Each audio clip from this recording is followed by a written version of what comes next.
My girlfriend's daughter falsely accused me of something serious, so I cleared my name, dumped my GF, and kicked them out.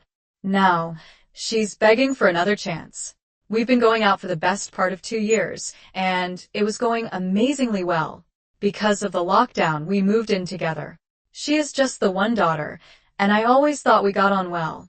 Last week, I got home from work and noticed her and her daughter were not in. I didn't really think it was strange, but then I was contacted by the police asking me to go in and see them, which I did. Basically, her daughter accused me of something I didn't do. Of course, I absolutely denied it. The police asked me for permission to search my house, which I granted. They examined the daughter, didn't find anything, and she was interviewed and admitted she made it up. She admitted her dad, who's a real troublemaker, was telling her she needed to say that so it could get me out of the picture, and he might be able to be back in her life. He hasn't been in it for a while, and has recently started to make contact and spend time with her. We've noticed she's changed a bit lately, acting out, being disrespectful, that sort of thing. If I ask her to do something, she'll respond with, "You're not my effing dad," etc. I'm naturally relieved, but I'm angry, upset, and just really confused.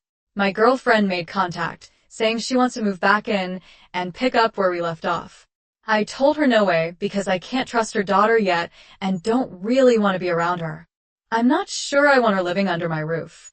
She said she's only a kid and I shouldn't hold it against her, that she was being manipulated. I know that's true, but I can't look past how horrible it was. She also says, as a mom, she did what she had to do, and as horrible as it was, she'd do it again in a heartbeat, so she can't say she apologizes. I mean, I get that, but it doesn't make anything easier. I can't apologize for how I feel either. So here I am. I don't know what to do. She's staying with her mom until we can talk, but I genuinely don't know what way it'll go. Do I take her back and move on? Or shall I cut my losses? Edit. It's bad enough what happened, but what's making it feel even worse is that I feel like she should be a bit more empathetic and apologize at least for what happened and what the kid did, but she's not doing that. Jesus Christ, I'm not a police apologist or anything, but what is it with people in this thread and the police? They did a great job, investigated properly, and my name is cleared. I have no further involvement with them. I just don't understand why people have a problem with me stating the facts or even not being negative about them. TLDR. GF's kid accused me of sensual assault, and it later was admitted she made it up. GF wants to get back together, and I'm not sure I want to. Relevant comments move on. This child needs her mom's full attention, and you need to protect yourself. I do, however, feel your ex did the right thing. Her daughter had no history of lying and did not show any hatred towards you, so of course, she believed her and took steps to make sure she was safe. Heck, even if she hated your guts, she should make sure the kid is safe when such allegations are made. It's her job as a mom to put her kid first. I would have done the same without a second thought. I do agree that she should have done it and done the right thing, no arguments there. But it's her lack of compassion and empathy for what I've been through. As others have said, if she didn't admit to making it up, it could have been very bad for me. And all it would have taken was someone to get wind of it and leak it on social media, and I'd be harassed or worse. I don't think it's a good idea to continue. Yes, the girl was manipulated by her dad, but if it happened once, why shouldn't it happen again? Yes, as a mom, your GF did right by her daughter. However, would you be able to even consider letting her and the girl move back in, knowing that you are in constant danger of being accused again? Sorry, but I think you should move on and let them sort out the mess with the dad alone. Exactly. I just don't trust her daughter anymore. And if you can't trust someone under your own roof, there's not much chance of building that back up. Update. I broke up with her. Thank you all, honestly, for all the advice and reassurance. I already knew that I wanted to finish it even before my last post, but I just needed others to write it out to verify it in my own mind. A few people said, "Why is this even a question?" Well, in all honesty, it was mainly because I'm not the most self-confident of guys. You see, even though I'm told I'm a great guy and a good catch, I've only ever been in 3 serious relationships and have been sensually active with 7 women, including her. She couldn't believe it when I told her I'd been single for a while before I met her. I don't have a lot of confidence with women, so I was genuinely weighing up if I should stay with her, as I might not meet anyone else for a while and might not be able to do better, as sad as that sounds. Plus, I was worried if I do meet someone else. How do I explain how my last relationship ended? Oh yeah, me and my ex didn't work out because her 13-year-old daughter accused me of fingering her, and I didn't ever want to see her again. But she later admitted it was false, and her dad put her up to it, and the police cleared me. I'm totally innocent, honest. So, I suppose looking at myself, I've got a lot to work on before I consider dating again. To elaborate on the breakup, but keep it salient, I told her to come over last night. I said to her, I agree with what she did was right by her daughter, and I would do the same if I had a child that told me that. But I think she's out of order for not apologizing for what I've been through or showing me any empathy. I said I can't trust her daughter anymore and don't want to be around her or have her in my life, so that's it. I'm finishing with her. I also said there's too much drama and I don't want her ex interfering in my life. I didn't sign up for that. She started really crying, saying she's so sorry. But I told her it's too late. She should have done that as soon as she knew I was innocent. I told her to go back to her mom's and think about how she wants to get her and her daughter's stuff back.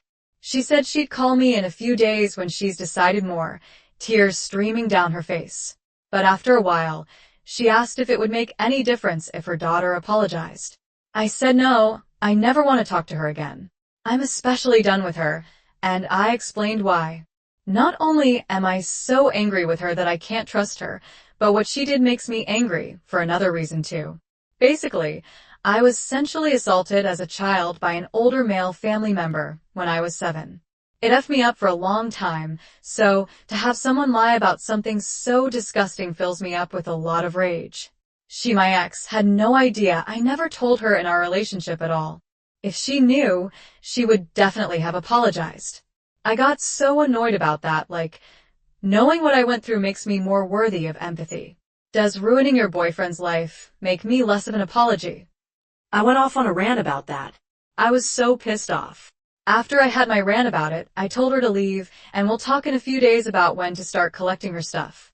I feel mixed, justified in ending it, but sad it's over. Like, we were amazing up until this really started to bond as a team. There were lots of good moments. My dogs are missing them too. He sat by the door crying after she left. Edit. Just to get this out of the way, let's stop with this. You let the father win. Or he's won. He's not really won anything. He's alienated his daughter. His ex hates him, and the police are looking for him. Not only that, if he happened to cause me or my family any more trouble or bother us again, it'll end up very badly for him. He may have won the battle, but he certainly lost the war. I told her to come over, said, we're done. Explain why, and we'll talk soon to arrange her getting their stuff. Story 2. Sorry for any mistakes. English is not my first language.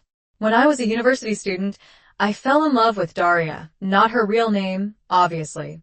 She was the little sister of my best friend, so I considered her off limits, but my crush on her persisted and grew. She's one of those beautiful, brilliant people who is alive and breathing to make the world a better place. How could I not be drawn to that? One day, she told me she had feelings for me, and to my relief, my best friend didn't have a problem with me dating his sister either. So, for 2 wonderful years, Daria was my girlfriend. I should have asked her to marry me. I don't know why I didn't. I suppose I thought I had all the time in the world. We were young, and there was no need to rush things. We lived in a country that isn't exactly democratic, and we were political activists. I ended up getting arrested and going to prison for 9 years. Please don't think I'm some kind of monster for this. I don't want to go into detail in case it makes me identifiable somehow, but we didn't hurt anyone or do anything immoral. What we did is not even illegal in the country where I currently live, and our beliefs were far from extremist. I haven't seen or spoken to Daria since the day I got arrested. My best friend died shortly after, and Daria left the country, partly due to the possibility that she'd be arrested too. There wasn't any way for her to contact me while I was in prison, though apparently she contacted my dad a few times in the beginning. Things got even worse in our country while I was incarcerated, so my dad and I immigrated when I was released. We've been living in Western Europe ever since, and life is pretty okay. I live with my dad, and I have a steady, if crappy, job. Months ago, I found Daria online. She lives in a neighboring country, 7 hours away by rail. She doesn't use social media too much, but from what I've seen, there's no evidence of a partner or kids. Even if she's married, I'd be content just to be her friend, as I was for the first years we knew each other.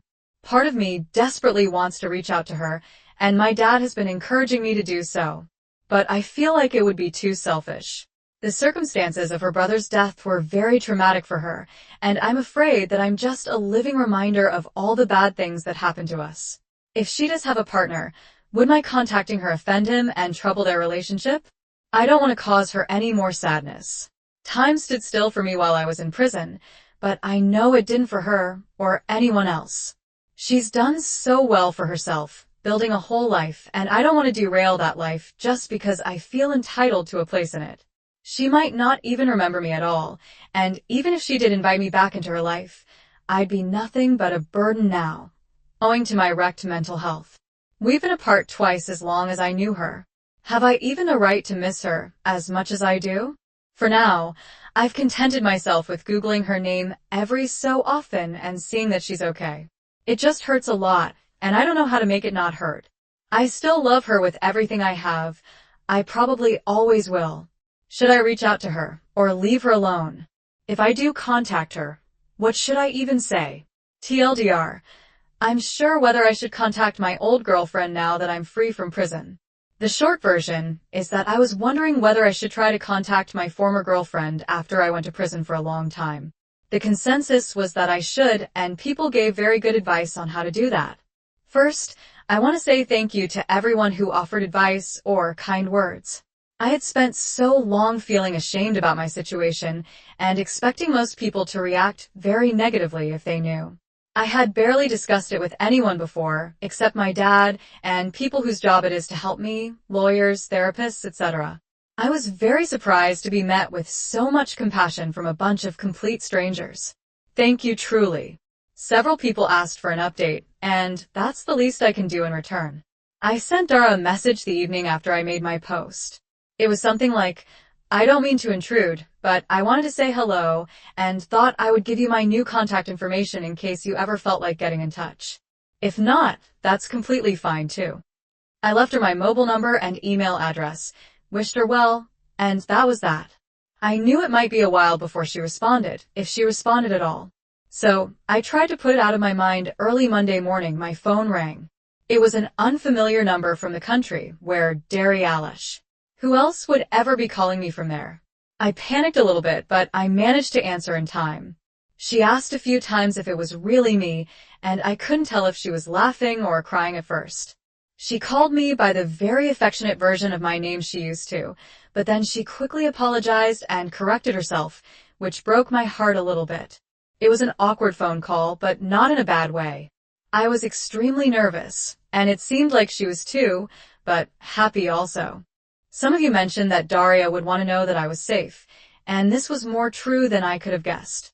Because unrest in my country increased a lot during the last year. I was in prison. She was afraid that they would decide to quietly slaughter me rather than let me go. There are documented cases of other prisoners like me having met very suspicious ends in the months before my release, so it wasn't a totally unreasonable worry. She also said she repeatedly tried to send me parcels of supplies and put money on my commissary account, but her attempts were rejected without explanation. After my sentencing, I was not allowed to receive correspondence or to have a commissary account at all because of the classification of my crimes.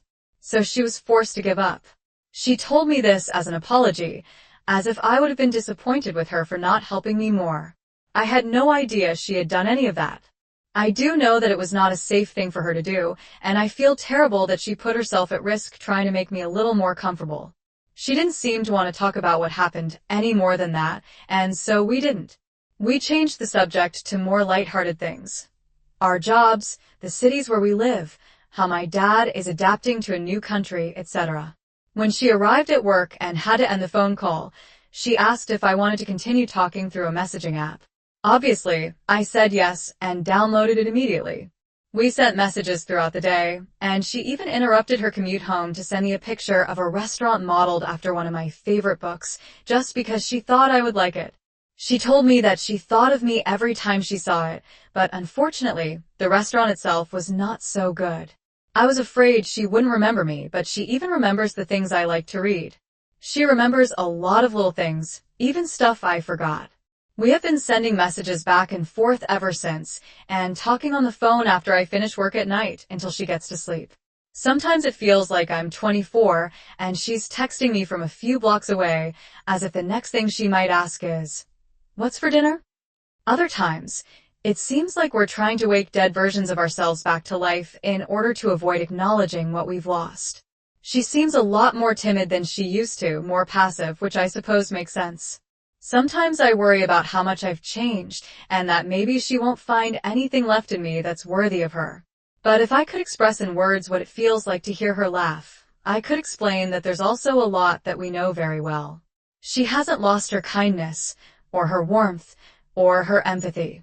She still cares about me, and I still care about her. I know that rebuilding a friendship after all that's happened will take lots of patience, and I have plenty to spare. I'm just happy to have a chance to get to know her again. This morning, Daria asked if I want to have a video call sometime this weekend. I agreed, but I'm ashamed to admit that as much as I want to see her, I'm very nervous. I look so different than she would remember. My jaw is messed up, and I have the teeth of a hockey player. Fortunately, I will qualify for healthcare insurance soon and be able to have it fixed. I lost weight that I haven't put back on, and I see an old man in the mirror. I'm also worried that I will get very emotional when I see her and embarrass myself that way. I don't really cry in front of people. I'm not used to it, and this doesn't seem like a good occasion to start. Aside from not wanting to appear pitiful, I don't want her to feel forced to comfort me. If anyone has some advice on how to handle this, it would be much appreciated. Overall, this week could not have gone better, and I am extremely grateful to everyone who gave me the little push of courage I needed to send her that message. 1,000 times, thank you. TLDR, I sent a message to my former partner. She was thrilled to receive it, and we have been happily getting to know each other once again. Edit. Just to clarify, she doesn't have a husband or kids, as I said in my first post. I only considered contacting her because there was no evidence of a partner on her social media, but I understand that my first post wasn't visible for a while, so I can see why that may not have been obvious. Sorry for the confusion. Update. I've had a lot of people ask for an update, so here it is. The last 2 months have gone by very fast.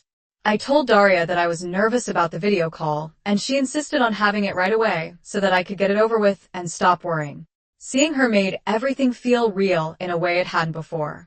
She still looks like herself, or even more beautiful, different only in the sense that she is fully an adult now. The place she lives is very different from our home country, with a distinct culture to which she has assimilated. That she had time to adapt and feel completely at home in this place broke the illusion that no time had passed. In hindsight, that was probably the real reason I had been so nervous, because I could no longer occasionally forget myself and pretend that nothing had changed. The hardest part was not being able to reach through the screen and put my arms around her. Sitting there and watching someone you love cry from a distance is not easy. I barely noticed that I was crying too. She didn't seem surprised at my appearance, but she did eventually look me over and ask if the food was crap where I lived. I explained about my jaw and that I'm getting it fixed, less dental work is required than I thought, but I need surgery. Her response was to ask for my address and order groceries to be delivered, including a lot of soft snacks that are easy to eat and these meal substitution drinks that are actually tasty. She sent them every week since, even though I tell her it's not necessary. When I wanted to pay her back, she laughed at me and said she owed me a lot of food because I had kept her from starving to death in university, being able to cook for her, and I suppose it makes her just as happy to feed me now. We talk every day and have made video calls a regular habit. It does me so much good just to see her face, and the awkwardness is mostly gone now. It's easy to talk to her. Last night, she brought her computer into the kitchen and talked to me while doing the washing up. It's amazing how mundane things like that can make me feel normal and at home in ways I forgot I could. I never thought I'd be that stupidly happy to see someone washing coffee cups. I'm beginning to think that the idea of home as a physical place is a misconception. She likes to send photos to show me where she lives, what her life is like now. She was curious about how things are the same or different here. I didn't want to admit that I don't have much of a life to share back. Going places just didn't seem worth the effort. She is though. At first, it was very small things. She would send a picture of a pastry she bought at a cafe, saying that she thinks her city has better pastries than mine. I would go out and get one, so I could send her a photo too. Then it was beer, which city has better parks, interesting architecture, a department store, and so on. I figured out quickly that she was trying to coax me into going out more, but I played along to make her happy. I've seen more of my city in the past month than the entire time I've lived here before. I've been to the art museum and finally joined my colleagues for a beer. Usually I go places for short durations at the less crowded times, but I'm still going. Which is something Dar used to be very sociable, so I thought that whatever happened, at least she wouldn't be lonely. I was wrong. There is a lot she could never tell her friends because they can't relate. They would feel sorry for her and cease to be equals. She says, "Our experiences are different, but we are more able to understand each other than other people could." Despite her own burden, she has quietly picked up half the weight from my shoulders without ever being asked to. I am in awe of her, simply for being the kind of person who would. For Women's Day, I sent her some orchids, and she was very happy that I remembered her favorite flower. The things I can do to make her smile are so small, and she deserves so much more than I know how to give her. But I would do anything for this woman, and I am learning. There are protests happening where she is, with riot police and tear gas. Whenever this happens, she feels nervous and has difficulty sleeping. Now, at least I can stay on the phone with her at night, so she's not alone. Aside from the anxiety, there is also a sense of nostalgia she talks about when that was us making noise in the street. I'm glad she has good memories too, and doesn't have to be alone with them anymore. Finally, the reason I am updating now is that she is coming to visit. We were talking last night, and I mentioned that a church near me has special windows designed by an artist she loves. I was thinking about going to see them eventually. She said it would be unfair of me to go without her, so I invited her to come with me. Then, somehow, it turned from vague future plans to being scheduled for next Saturday. She was going to come for the day, but I told her it was silly to travel so far to stay for such a short time, and suggested she stay the entire weekend. So, she will be here from Friday until Sunday. I haven't really had time to be nervous yet, but I'm sure I will.